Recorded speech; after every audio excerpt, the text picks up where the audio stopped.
Not a good day to wake up around DawgNation, but we're glad you're with us for DawgNation Daily, the daily podcast for Georgia Bulldogs. Hey, y'all, I'm Brandon Adams, and we'll do what we can here. We'll try to figure out what went wrong for Georgia. We'll spend some time in the days ahead trying to figure out what's coming next. I do think we have a nice show planned today. Jeff Sentell going to be with us. I was lucky enough to be hanging out with Jeff on the field last night, not having the conversation we thought we'd be having or wanted to be having, at least from my perspective, wanted to be having. But we'll do that. We'll hear some interesting things from Kirby Smart today.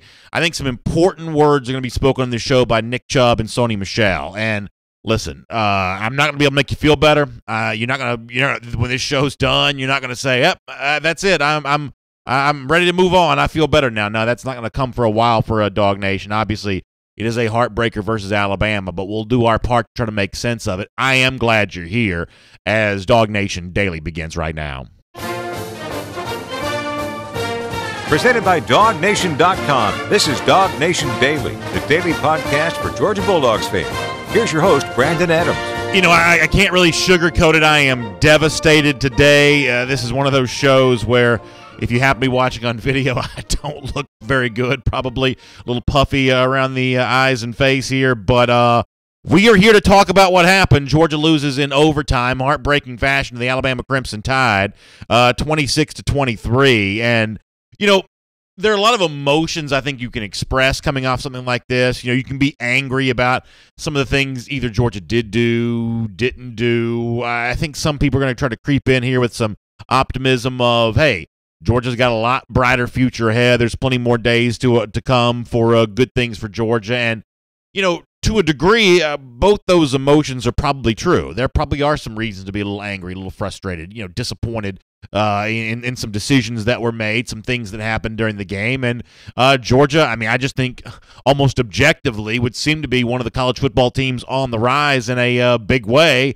And 2018, 2019, 2020, they may all be very good years for Georgia. That may also be true. None of that feels relevant today, though, for me. I mean, and I tried to make this point before. I think I did this after the Auburn loss in November. I mean, the real thing here is, and we don't like to admit it. I mean, I don't like to admit it. But it is true. The real thing here is just massive, massive disappointment. Just massive. You know, I said heartbreak, you know, devastation, whatever description of the emotion you want to put in. I mean, I can say for myself that, you know, when you're standing on the field, and I was late in the game, and you realize that Alabama very wisely is going to take this thing down to a either game-winning field goal or go into overtime, and you realize, wow, Georgia may let this thing slip away. It was for me, if you'll pardon a corny analogy, you know how like when your cell phone battery gets down to like 6%, and you think, well, my battery's getting low, and then you look at it again, and the thing has just died like that. That's the way this game was for me last night. It was one of those deals where everything was fine, then all of a sudden you look and you saw, oh, this is not too good of a situation, and then you blink your eyes, and it is just over, and Georgia has lost. And I will tell you, it's part of my job to talk about these things and kind of narrate the experience, and I did find myself as that stupid confetti's falling from the rafters there at Mercedes-Benz Stadium, trying to even personally make sense of what just happened. How did Georgia go from 13-0 and so in control of the game seemingly that, you know, most of the mainstream media in the press box was, you know, already planning their you know, Georgia victory stories? How did it go from that to Alabama celebrating so quick? And, you know, I don't know that I still have a really good sense of all that. I don't know that I have a great explanation for how this game turned. I mean, obviously there's some key points, and we'll get to them here over the course of the show, but the overall feeling for me when the game was over with was, in addition to just overwhelming sadness, it was a certain bit of confusion of, man, that really changed quickly, and that really seemed to slip out of Georgia's grasp here altogether pretty fast. I do think Kirby Smart, though, said something important in his post-game press conference, and I do think that sets us up for a conversation here today. And, you know, when you hear this clip, you may think you know where I'm going with this, and I hope I go in a slightly different direction than that, because you could use Kirby Smart's words here to sort of sugarcoat the night, to sort of, put a silver lining, a little bit of a gloss on the loss. And that's not necessarily what I want to do, but I do think last night represented a bit of a change for Georgia. It was the end of one thing. It was the beginning of another. Let me let you hear Kirby Smart, and we'll kind of talk about what that means. Here's Kirby. I can't say enough about the remarkable senior class. These two young men sitting next to me, they meant more to Georgia than yards. A lot of heart and soul, a lot of fire. Sonny Michel came over and talked to the group several times during the game, inspired those guys. But in overtime, we didn't finish when we had to, and Alabama did. And to give them credit, but I think everybody can see that Georgia's going to be a force to be reckoned with. I'm very proud of this team and this university, and we're not going anywhere. So Kirby Smart says Georgia's going to be a force to be reckoned with, and Georgia's not going anywhere. And, you could sort of turn that into almost like a greeting card philosophy of, hey, Dog fans, Kirby says they're not going anywhere. So the future's bright. Just stay the course. Stay patient. I don't necessarily want to do that, even if that ends up being true, because, look, the one thing that if you've either watched or listened to the show in the past, I hope you appreciate is I'm a fan. I may not be an expert on how to be a coach. I may not be an expert on how to play, but I am an expert on how I think fans feel on days like this, and they don't necessarily want to hear that, even from Kirby Smart right now. There's a sense in which fans don't even want to hear that from the guy that they probably trust to get Georgia back there more than anybody else, Kirby Smart. That's just not the way they want to go. But I do think it's important to mention on a day like this that last night represented a bit of a change for Georgia. There was a Georgia team that entered Mercedes-Benz Stadium, and the Georgia program that sort of comes out of that is a different program. I think this is the end of just happy to be there, Georgia. I think that came to an end last night. The feeling of devastation on the part of fans, the reaction from Kirby Smart, who was really steadfast there, and I had a chance to be in that room with him as he was speaking. This was a guy, certainly feeling the pain of the moment. I think that he's no longer just a second-year coach. This is no longer a program satisfied with just sort of, nibbling at the edges of the SEC feast here, not just satisfied with the crumbs that may fall off Alabama's table. This is a program that wants more than that. So whatever Georgia was pre-national championship game in Mercedes-Benz Stadium, there is something different that kind of emerges from that after the fact. And it's really today, I think, almost a new beginning for the Georgia program, where every conversation that happens around Georgia from this point forward is going to be boy, wouldn't it be something if Georgia could ever win a national championship, but it's going to be more like what Kirby Smart said after his first G-Day. When 93,000 people packed that stadium, and when he set a tone that was going to resonate with recruits to the tune of the nation's number 3 class for 2017. Right now, Georgia's got the nation's number 1 class for the 2018 cycle, with February still emerging here. But the phrase that Kirby Smart used then was, "Why not us?" I think that if anything was learned from last night's game is there's no good answer to why not us, because there's no reason why Georgia couldn't one day have the same success that Alabama enjoyed last night. And the pain of the moment, I guess to a degree, could be the fuel that drives Georgia to succeed in the future. And the leadership that was put on display by Nick Chubb and Sonny Michel, we'll hear from them later on in our show today. Maybe that could be the benchmark that the future Georgia leaders strive for. I know that doesn't make you feel better today. I know the loss for many of you is probably the worst that you've suffered as a fan.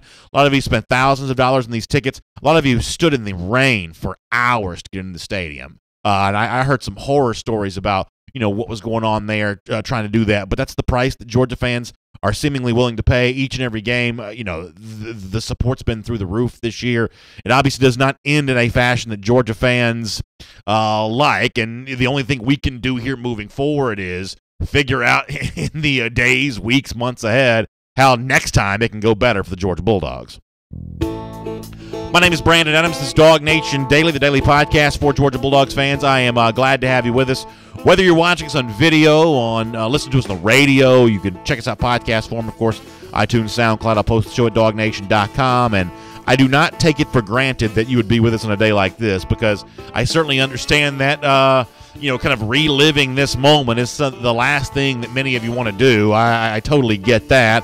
Hopefully we'll make good use of your time today, both in terms of making a little bit of sense about what might have happened yesterday, but also, at some point appreciating what was a great season, and at some point that'll probably be appropriate to do again. I think all of us are going to have some really fond memories, and I think there are some very legitimate conversations in the days ahead, how Georgia can kind of capitalize on what I just described as sort of a new beginning for the program. The kind of program where second place isn't good enough anymore. I don't know that Georgia's going to do what Alabama strength and conditioning coach Scott Cochran did a few days ago, which is smash the runner-up trophy, showing that there is no value in being national runner-up.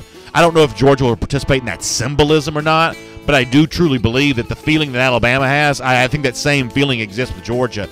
You won't see a whole lot of pats on the back from Kirby Smart about his team being number 2 in the country, even though that is, for the most part, a fairly significant accomplishment. You won't hear a lot from Kirby Smart on that in the way of saying, hey, we did pretty well for my second season. He's not going to do that. I don't think Georgia fans want to hear that. And this is a Georgia program that's looking forward to a new beginning of saying that we expect to have just as much success as the Alabamas, the Ohio States, any other premier program in the country. We'll have Jeff Sentell here on DawgNation Daily in just a few minutes. Before that, I do want to hear a little bit more from Kirby Smart on what I thought were some of the key moments in the game. And if you had to sort of whittle this game down to just one player, one idea, how does it turn from a comfortable Georgia lead at halftime to a Alabama win by the time the game is over? Well, it's the changeover at quarterback. Jalen Hurts, who had been ineffective, the changes made from him to Tua Tagovailoa, the outstanding Alabama true freshman. He comes in. Now, he goes 3-and-out on his first drive, but really gave Alabama a big spark after that. He's a much better passer than Jalen Hurts is. We knew that already. If you watch AT&T SEC Country Live, one of the things that I've talked about is the fact that I thought Tua was a better quarterback than Hurts anyway, the kind of guy that Alabama should have gone to earlier in the season. It's somewhat, I guess, poetic justice, or maybe from my perspective, injustice, that what I'd been saying Alabama should have done all season long, they do against Georgia in the second half. But I had a chance to ask Kirby Smart last night, were you expecting to see Tua in the game? And Kirby said he was. Here was his answer.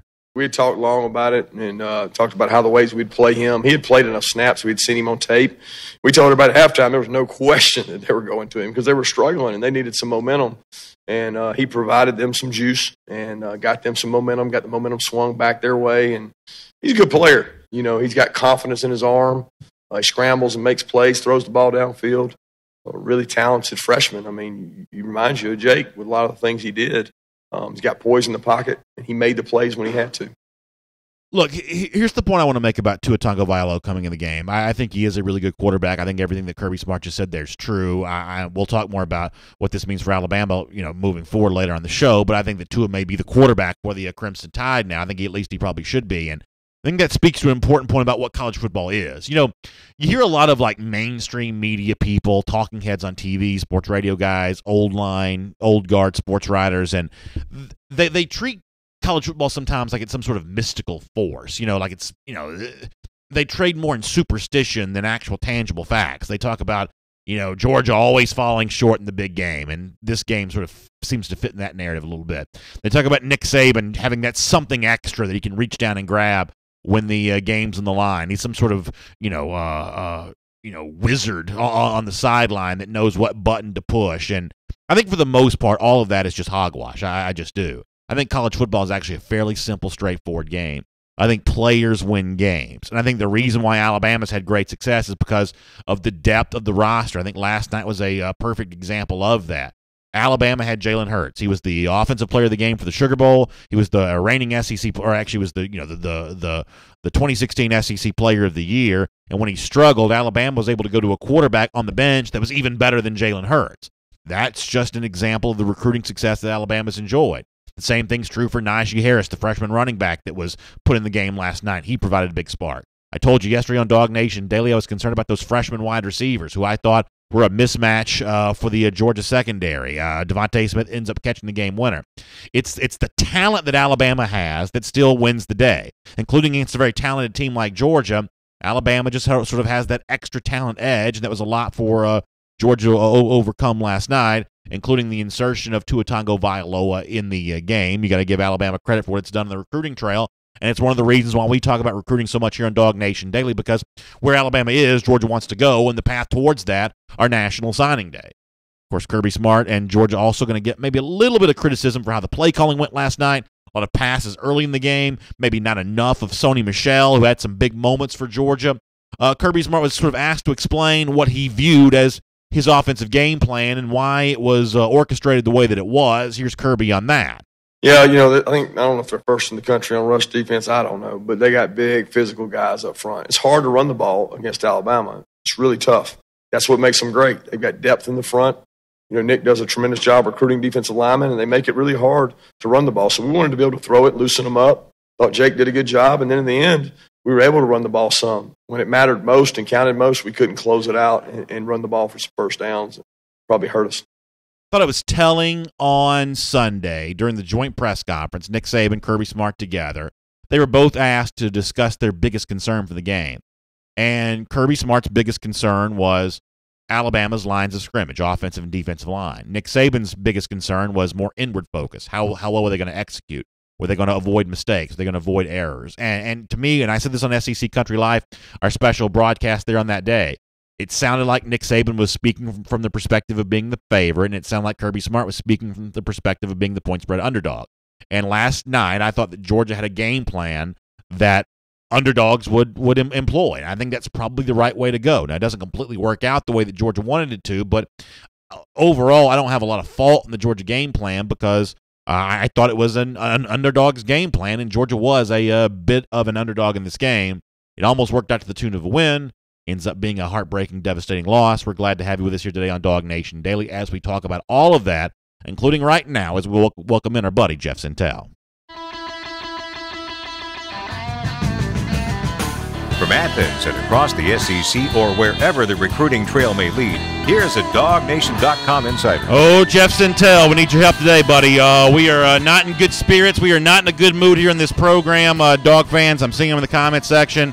Certainly disappointed today and trying to make sense of a game. And, you know, I was with you late after the game was over. I was not with you when the clock went to a 0.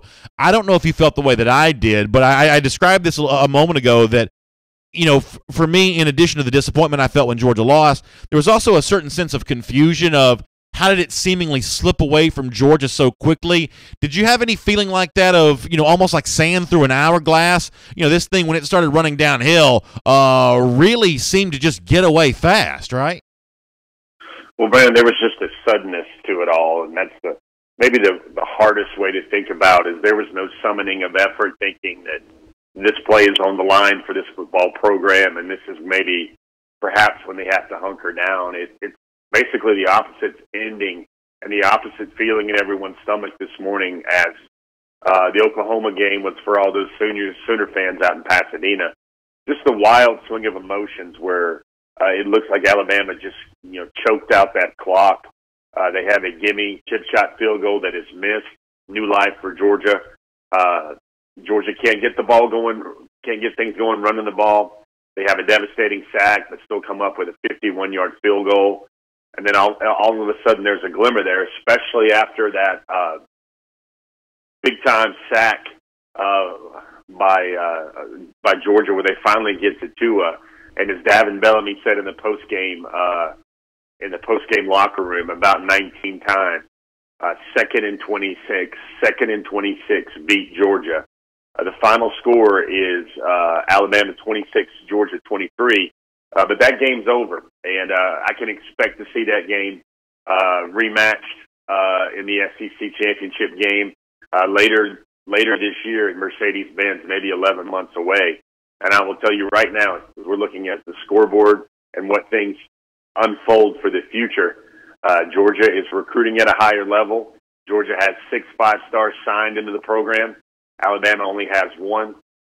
Georgia is adding more reinforcements to that rematch than Alabama is for sure. Yeah, I think that's important to talk about, Jeff, and you actually kind of give us a lot to unpack there. And let me stay on that subject of just raw talent and players. You know, I played some audio a moment ago of Kirby Smart talking about Tua Tagovailoa's insertion in the game. And what I said, Jeff, is, you know, we have a tendency to want to sort of like, you know, mythologize these coaches a bit here and make it seem like they're, some sort of like wizard or some sort of super genius, where really Alabama is about having better players than its opponents. Maybe that was true even last night, where you have Jalen Hurts, who was the 2016 SEC Player of the Year, and when he struggles, they put a quarterback in off the bench who's even better than he is. And, I mean, that's the name of the game, isn't it? I mean, it's about establishing true, firm depth at every position. Alabama has done that, maybe a little more of that than Georgia last night, but that is the place Georgia's trying to go, right?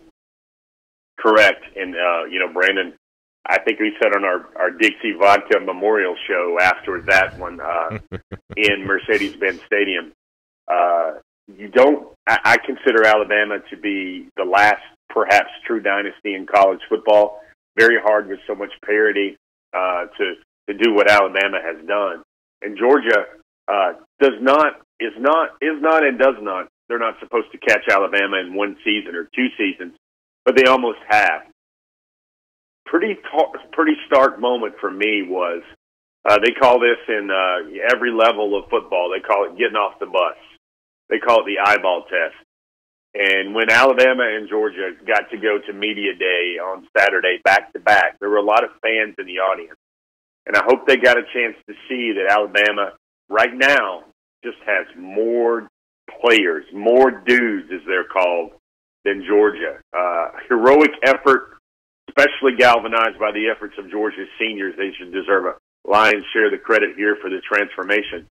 But Alabama has been recruiting at this level that Georgia's at right now for 8-9 years straight now. Definitely the last 4 or 5 years was where those guys were on the field, consistently signing 6 5-stars in 3 of the last 4 classes. And it just looked like Alabama had more guys that you would want getting off that bus first to kind of strike fear or at least strike intimidation in the hearts of the opponent. And I just think that Alabama, where they're at the pinnacle of college football for a reason. I want folks to remember one of the points that I put out there last night on our postgame show was Alabama was where Georgia was exactly 1 year ago today. They had that bitter feeling. Clemson walked away with the national title, and that's something that those players had to live with and work with and train with, and it kind of burned in their guts. And I expect everything that's going to come out of this will do the same for the Georgia Bulldogs. All the players in that open locker room last night, especially so many that showed a lot of poise, a lot of class, a lot of grace and maturity in answering every question. They said that the standard is set for Georgia football. And those games like that and those slobber knocker, haymaker games is what are in Georgia's future, not feeling bad and devastated on a Tuesday morning. Raphael Wright in the comment section, Jeff, was talking about the Georgia secondary. And, I'm not going to do a whole bunch of calling out any individual players here. I mean, people watch the game. They know who had good games. They know who didn't. You don't need for me to, sort of pile on a young man who did not have a very good night. But just speaking sort of, from a more global perspective, the Georgia secondary right now is not championship level. Now, I think that Georgia's front seven certainly was. I think Georgia's offensive line, which I think a lot of people had gone into the season thinking maybe a bit of a wink link, turned out to be one of the strengths of this team. Of the groups that are still sort of lagging behind in terms of being an equal to Alabama, being able to match the Alabama wide receivers, being able to match, what Alabama does in terms of, changing games with its own secondary. I think it's safe to say that if you want to circle a group that's still got a ways to come to be up to those, either SEC championship or college football playoff level standards, I think the Georgia secondary is the area right now that you probably circle there. Definitely. And you got to remember, I thought Dominic Sanders was one of the great pulls that Georgia ever had in terms of a find, in terms of recruiting. Jeremy Pruitt found him out of Tucker High School, and he was all set to go to Central Florida. I know that story well.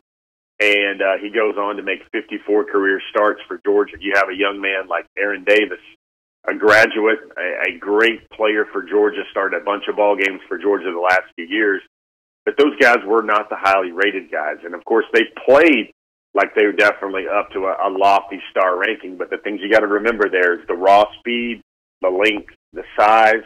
Those are things that some members of that secondary that played a lot of ball for Georgia last night and over this year just didn't have in oodles and bunches. And that's why Georgia signed 7 defensive backs in the class of 2017. And that's why they also moved one of their promising young freshman wideouts to defensive back as well, because they didn't have what they needed there on that roster, especially transforming it in year 1, year 2 under Kirby Smart.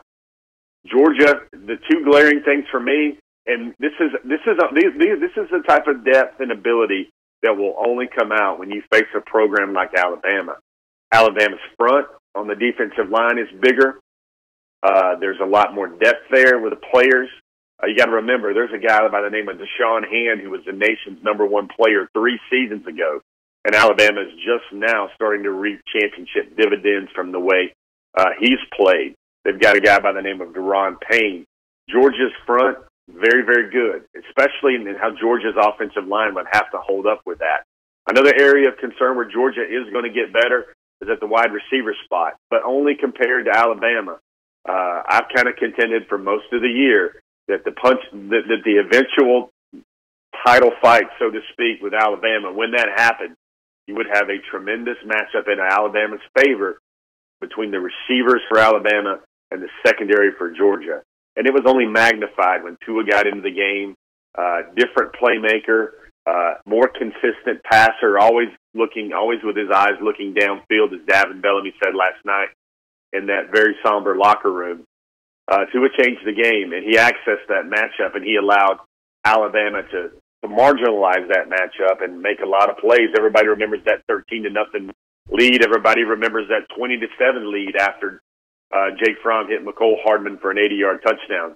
Everybody thinks about those things. They're going to go over the face mask. They're going to go over that offsides, was it not, or was it offsides? They're going to go over all that stuff.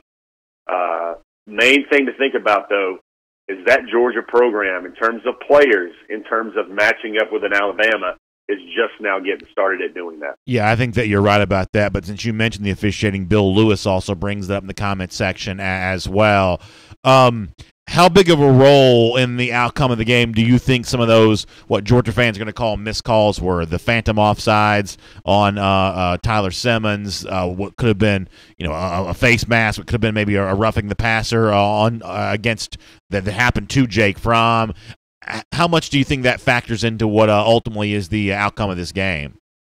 Well, I really try not to go down that plane. Sure, man, I understand. I don't think there's a whole lot that can be gained from that, because on the very next play, Georgia could have had a botched snap. There could have been a great play made by the opponent that would have kind of wipe all those thoughts afterward off the board. The thing to think about for me when you want to talk about why Georgia could not beat Alabama in a very tight game, those plays are important to remember, but you've also got to remember simple facts. Simple facts like Georgia only ran the ball for 135 yards against Alabama.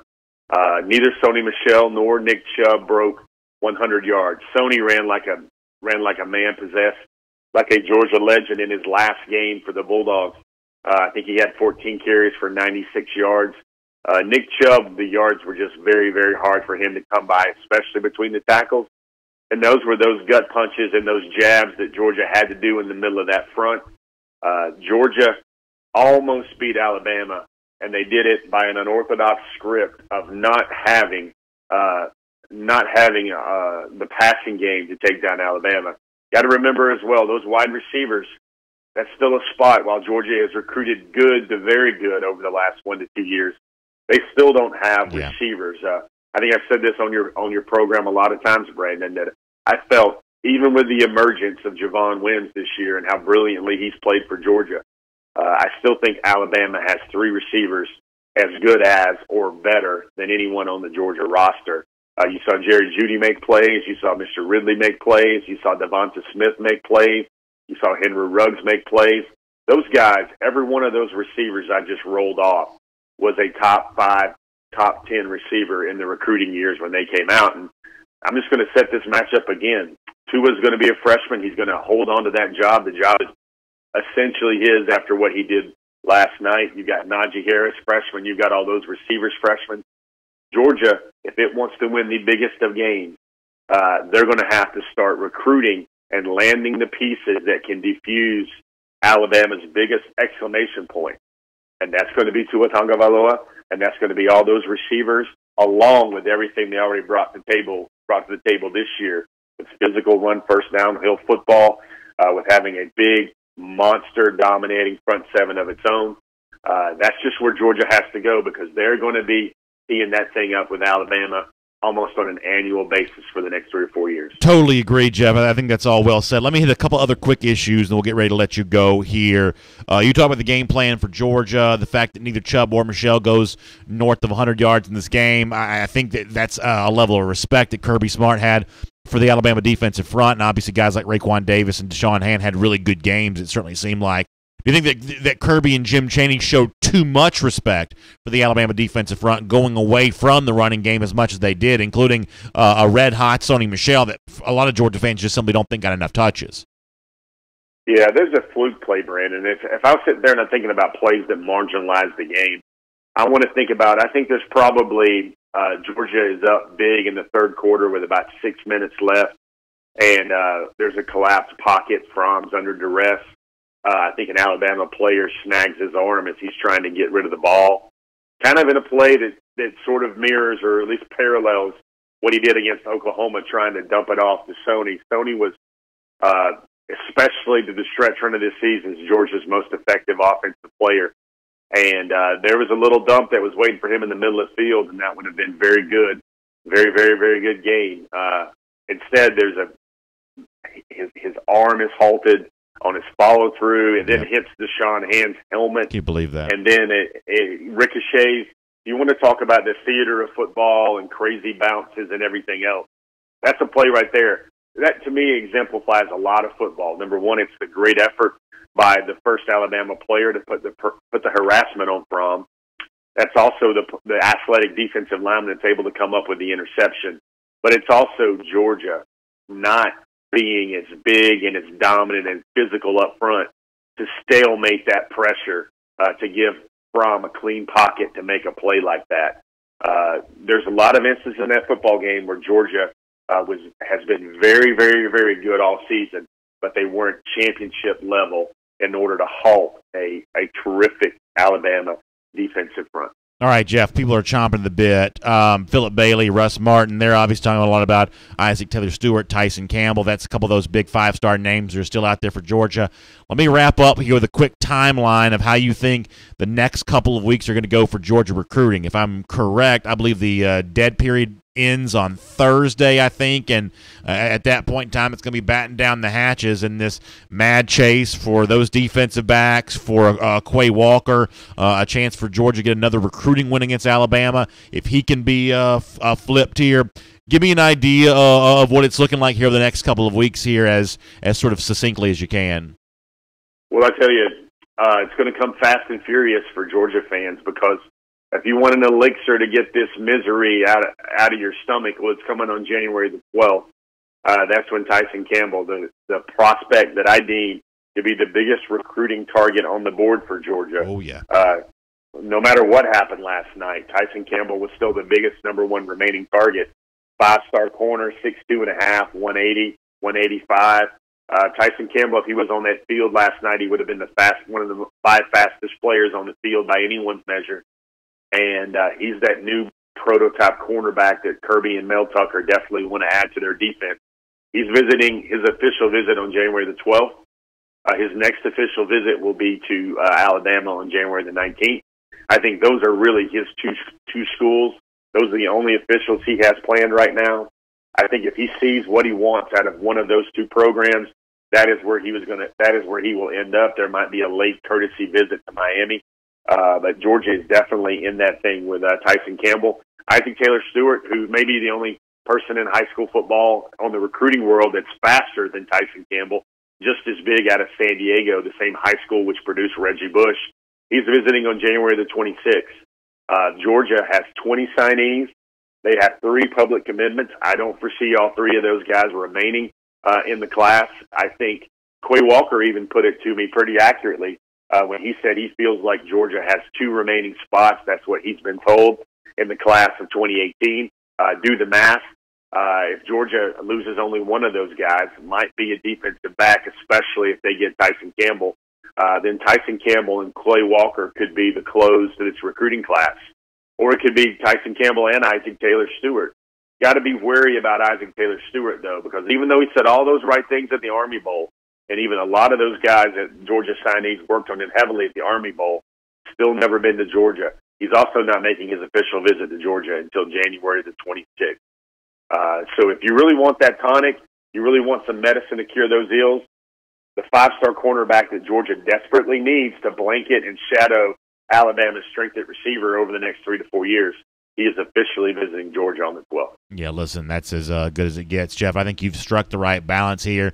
You certainly understand the feelings of Georgia fans, but you also know the facts, and the next few weeks could be really good for the Dogs, and we're going to look forward to reading you as you cover it all, and we'll also see if we can bend your ear here on DawgNation Daily a little bit, too. Thanks for making time for us. Hey, guys, and no, this sounds like a Hallmark card or a cat poster, but those boys are the 2-time champions this year. They won the SEC East Championship, and they won the SEC Championship. And I think if we rewind your tapes of all your shows, everybody thought Georgia had to clear the SEC East Championship at the beginning of the year for this season to be called a success. And what the Bulldogs did this year, Rose Bowl win, SEC champions, this has been a runaway success for Georgia football. Very hard to remember this right now. Very hard to kind of summon up that sort of positive vibe right now. But that is what it is. Sure thing, Jeff. We'll talk to you soon, all right? Yes, sir.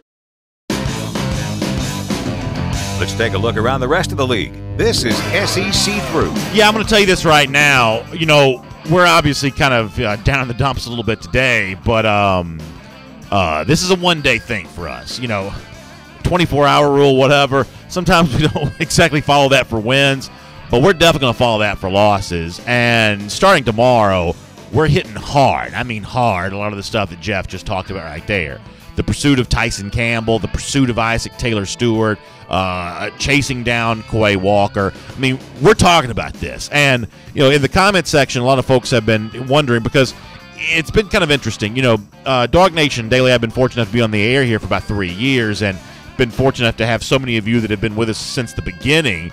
But you'd be surprised and really kind of amazed at how many people have only just recently started listening to the show. Even the comment section today, I saw a couple people asking, so what happens to this show now? Look, here's the thing, and this is going to sound like a sort of a self-serving promo for what we do here, and I don't mean for it to be that way. I think that the time of the year sort of speaks for itself.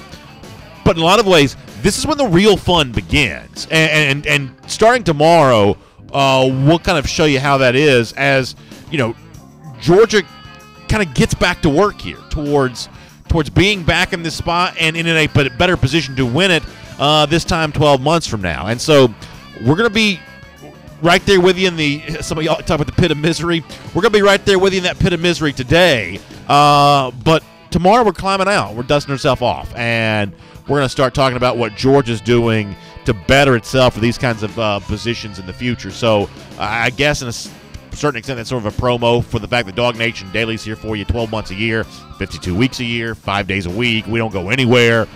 We cover all of this stuff because we believe it's a subject worth covering. That's going to be tomorrow. So come ready to talk about solutions tomorrow. Come ready to talk about happier subjects because Georgia may have lost to Alabama on the field last night, but they are beating Alabama in recruiting right now. And you want to talk about a great predictor for future on-field success?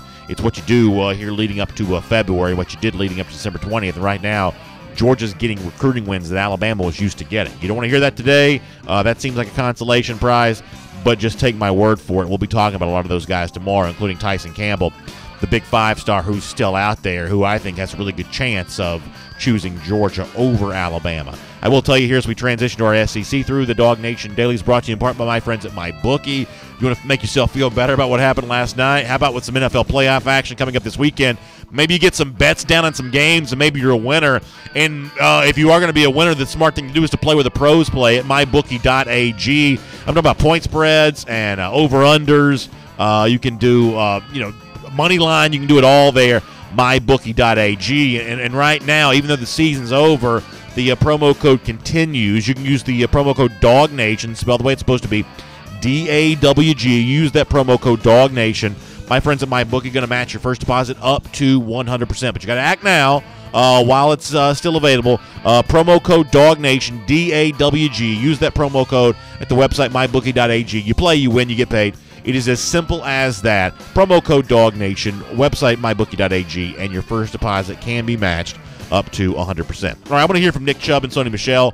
Y'all want to do that? We'll do that here coming up in a moment. Let me do a couple things on Alabama before we get there. I think Alabama's facing a really tough decision next season. Was that the end of the Jalen Hurts era last night? I think it probably should be. I think that Tua Tagovailoa is just the better quarterback. I said that a lot on SEC Country Live, really for the last year, that I thought Alabama would be better with Tua.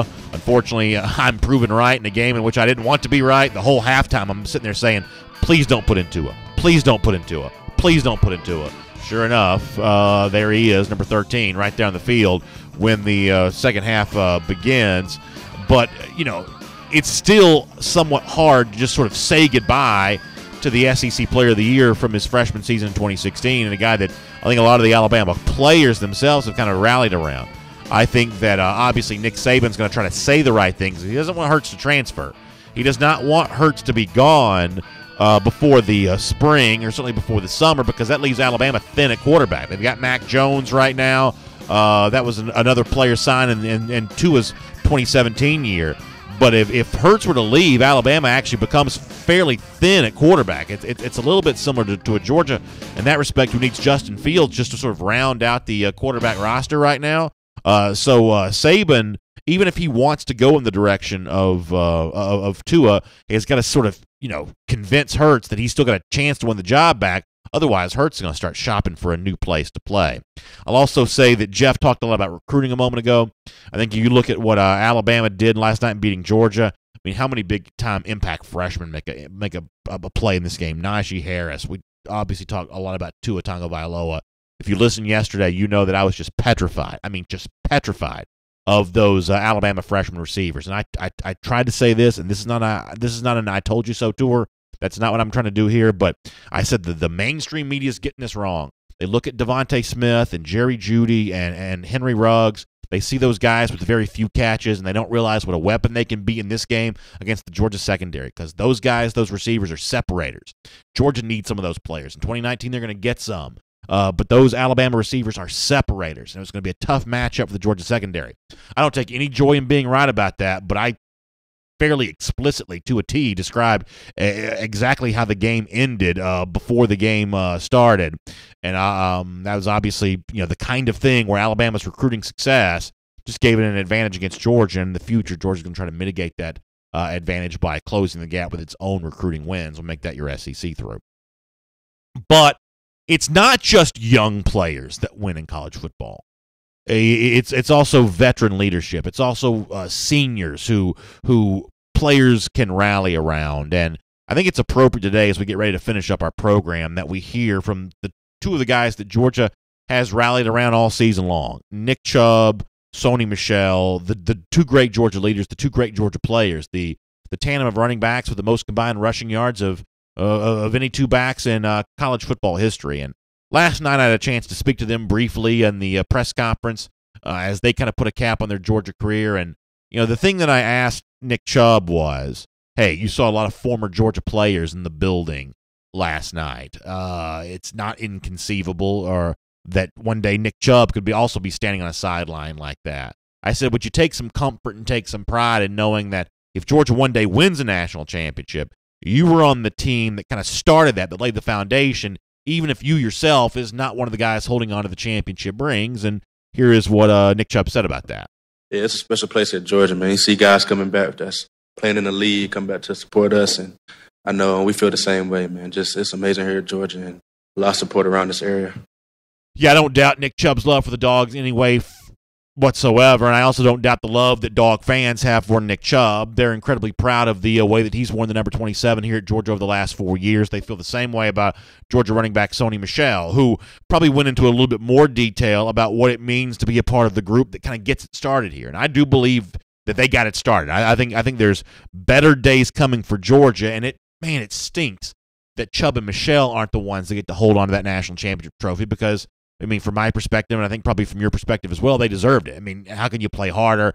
How can you be more, dignified? I mean, they're just good dudes, it seems like. But Sony Michel is, very much a veteran, very much a sort of a wise guy when it comes to this kind of stuff. He believes that when Georgia eventually does win, he knows that he'll play a part in getting the Dogs to that point. Here is Sony.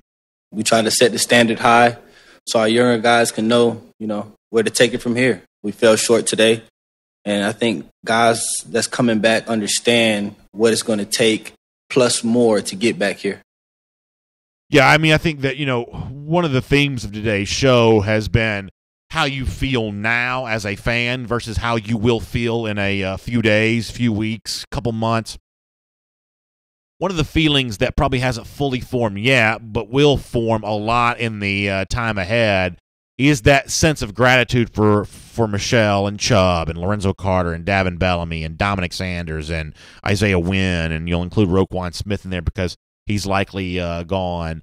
There's a tremendous sense of gratitude. And I think, for Georgia fans, watch how this grows here in the days ahead. Watch how when people shake the cobwebs off of the disappointment of the loss, just the frank nature of not sleeping very much last night, when people start shaking some of that kind of stuff off, they're going to look at what Chubb and Michelle said last night. They're going to look at how they conducted themselves over the course of the last few years. And you're going to hear some big-time thank yous coming their way. You're going to hear some real senses of appreciation emerge here, and it's all going to be very much deserved and very much justified. Two great players into Georgia careers last night, and what a great way to finish our program by hearing from them right there. Okay, so that's the story. Georgia loses. I wish I could make you feel better about it. I cannot.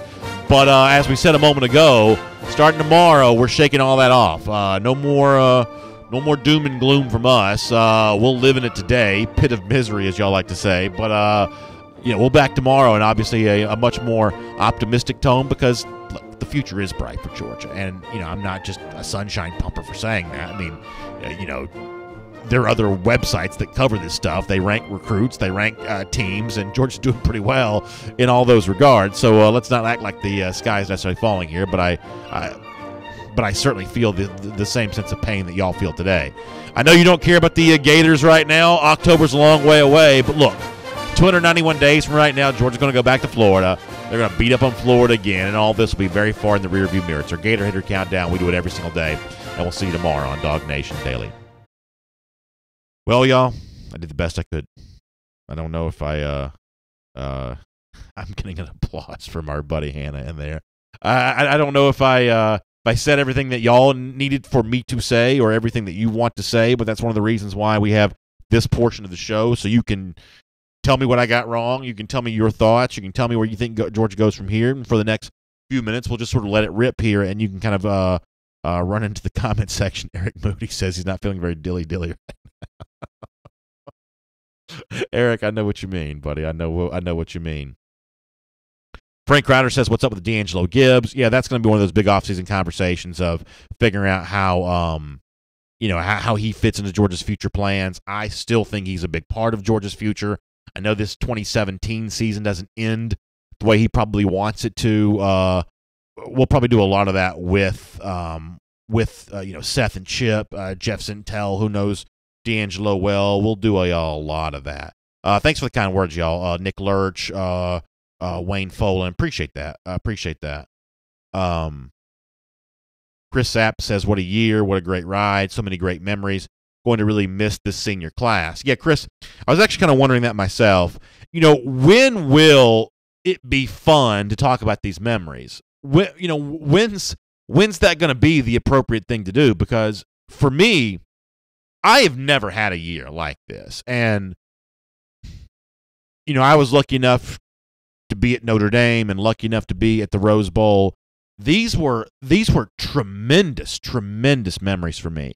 And, at some point in time, I'm going to want to reminisce about that with the people that I shared those experiences with y'all who had your own experiences there.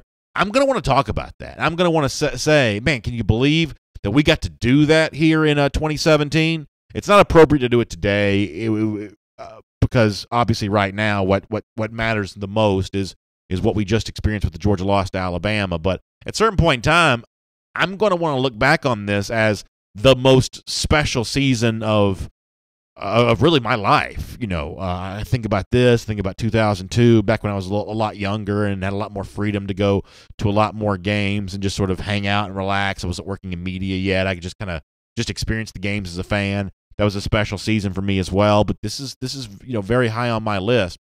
So at a certain point in discussions like this, I'm going to want to reminisce about that. We probably not there as of yet, but one day we will be. I love what Nick Carnes said. I'm pretty sure Nick said this last night. It's a great, it is a great comment. Nick says that 2018 is going to be Revenge Tour 2.0. I think that he's so right about that. I think that, right now, and we sort of said this off the top of the show, that there's a bit of a new beginning for Georgia here. I think Georgia dusted Tennessee this year. I think that Georgia, laid waste to Florida this year. Those old thorns in Georgia's side for the next 2 or 3 years, I don't think Georgia's got a lot to worry about with either one of them. I think Georgia went so scorched earth with the end of the Butch Jones era and the end of the Jim McElwain era that it's going to take them a while to kind of build back up again. And I could be wrong. Maybe it happens a little faster for Pruitt and for Mullen than I think, but I think that Tennessee and Florida are not big concerns for Georgia. I think Auburn's still out there, but I think it's as he said a moment ago, Revenge Tour 2.0, hungry to play Alabama again. If there was ever a team that had that stupid "we want Bama" sort of, I guess it's even like a meme now that just sort of exists on the in culture. If there's ever a team that had a right to say that, I think that Georgia's got a right to say that. This is the measuring stick for Georgia moving forward here. It truly is. And I think, if you want to talk about, Georgia getting its revenge, probably in Mercedes-Benz Stadium again in December against Alabama, that is absolutely a worthy goal. Absolutely. Rick Wallace, thanks for the kind words. Really appreciate that. Brian Giddens talking about senior leadership.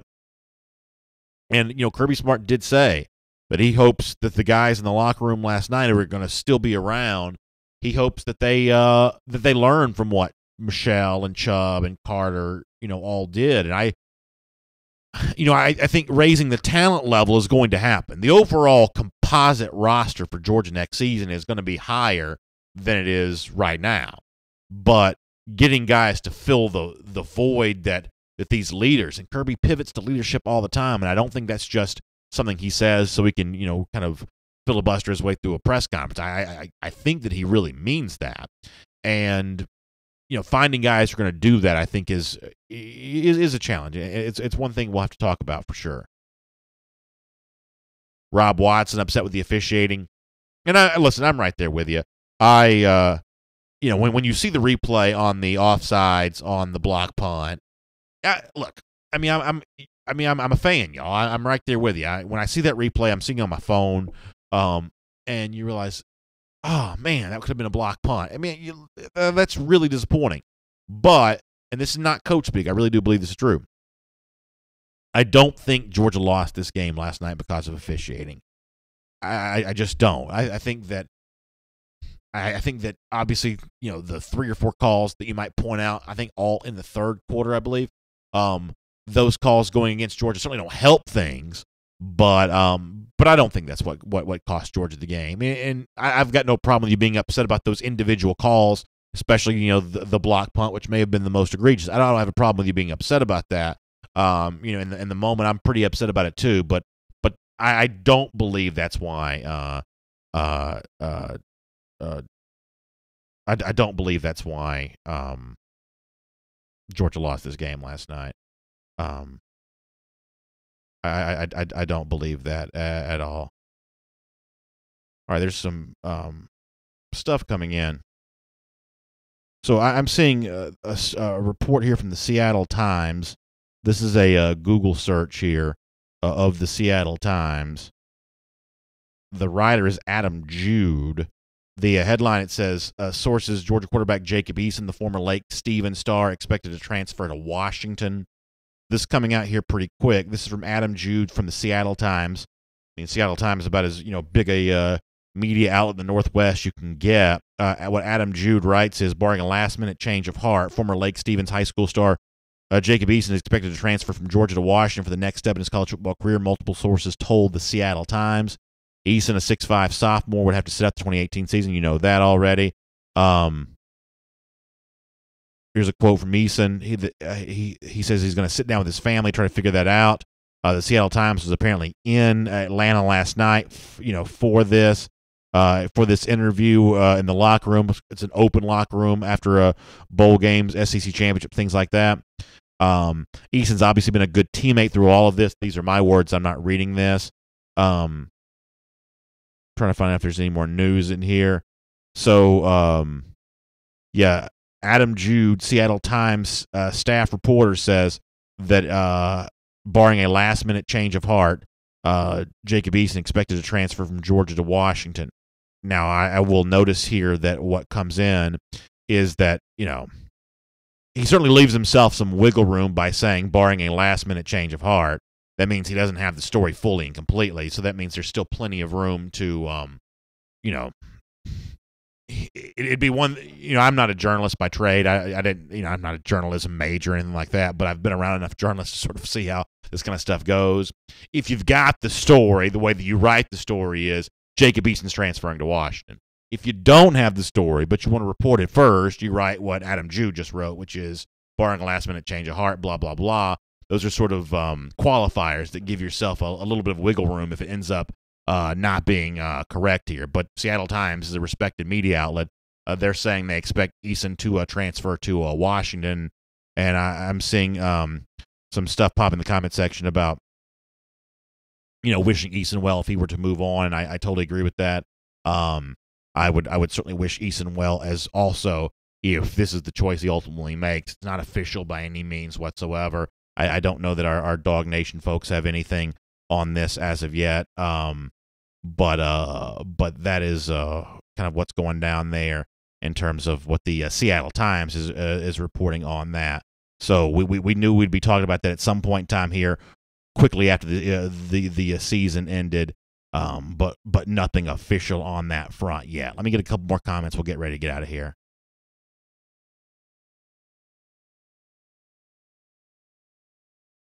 Terry Dunaway says, happy for Jacob Eason, DawgNation wishing him the best. Yeah, once again, want to just explain that's not an official done deal, but that is what the Seattle Times is at least suggesting. Scott Gaddy says the Dogs play their hearts out, can't complain about the season, won the SEC East, the SEC Championship. Listen, a lot of good things happened for Georgia this year, and on a show like this, y'all, I think, are going to kind of get that more than a lot of, sort of rank and file Georgia fans are. You're going to be able to sort of process the good and the bad together, that it is possible to have a great season, have a terrible end, right? I mean, that's just, it's possible for sort of more than one thing to be true at once. And I think for this Georgia team, that's exactly the kind of the way things go here. A final game that none of us want to relive, and a season that I hope that we'll all go back and relive over and over again, because it truly was a lot of fun. It was truly special for sure. We're obviously going to talk about this a lot in the days ahead here on DawgNation Daily. I thought that Jeff Sentell, when he joined us earlier, gave us a great point to kind of finish off on, that you got really just a few days away from some massive, massive recruiting news. Official visit by Tyson Campbell to Georgia. Whatever happens with Isaac Taylor Stewart, Quay Walker's got a big decision to make. Here at DawgNation and on DawgNation Daily in particular, we are going to be talking a lot about this. The winter is going to be fun, y'all. I promise. Not fun today, but the winter leading into February is going to be a blast. And then, can it be G-Day tomorrow? Could it be G-Day like this Saturday? I mean, I just want to keep on going, keep on playing football. The good news is it will be here before you know it, and that's why we love this sport, because it always comes back around, and those feelings of optimism and excitement, they'll be back here as well. And the fun that we have as being a part of DawgNation, we'll all get to enjoy that again really soon as well. Thank you all so much for being a part of today's show, being a part of our national championship coverage. It is a real privilege and honor to be able to bring it to you. I love the extra stuff we were able to do these past weekends, both in LA last week and Atlanta this weekend. That was really, really a lot of fun, and we think the next few weeks are going to be fun as well. It is just truly great that you would allow us to borrow some of your time to bring it to you. Hope you all have a good day. Get some sleep tonight. I know you're probably tired, and we'll wake up feeling a lot better tomorrow. Make sure you check out DawgNation.com. Plenty more to come also on the written side of things. We'll see you tomorrow morning again at 10 a.m.